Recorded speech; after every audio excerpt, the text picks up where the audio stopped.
సినీ నటుడు మోహన్ బాబు కుటుంబంలో వివాదం దృష్ట్యా హైదరాబాద్ జల్పల్లిలోని మోహన్ బాబు ఇంట్లో చర్చలు జరుగుతున్నాయి. సన్నిహితుల సమక్షంలో మోహన్ బాబు, విష్ణు, మనోజ్ మధ్య చర్చలు జరుగుతున్నాయి. ఈ నేపథ్యంలో ఆస్తి కోసమో డబ్బు కోసమో పోరాటం చేయట్లేదన్న మంచు మనోజ్ తాను చేసేది ఆత్మగౌరవ పోరాటమని మీడియాకు వెల్లడించారు. పోలీసుల వద్దకు వెళ్లి రక్షణ అడిగినా వారు పక్షపాతంగా వ్యవహరిస్తున్నారని ఆరోపించారు. భార్య మౌనికతో కలిసి ఇంట్లో నుంచి మంచు మనోజ్ వెళ్లిపోయాడు.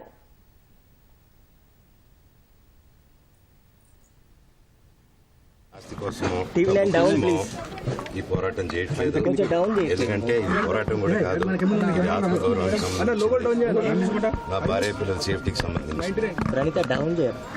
ఇది నాతో ఒక మగాడిగా నాతో డైరెక్ట్ గా వచ్చి నాతో ఏం చేసినా పర్వాలేదు.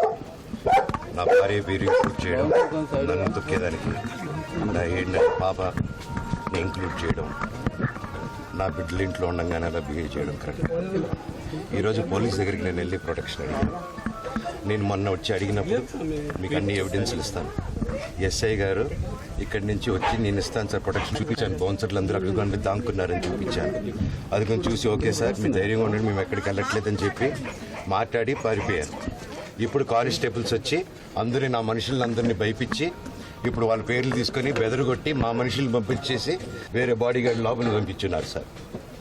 ఏం జరిగిందండి అసలు? గొడవలు ఎందుకు జరిగాయి? మిమ్మల్ని ఎందుకు ఎందుకు వన్ సైడ్ తీసుకుంటున్నారు? కంప్లైంట్ తీసుకున్న తర్వాత వాళ్ళకి ఏ అధికారం ఉంది?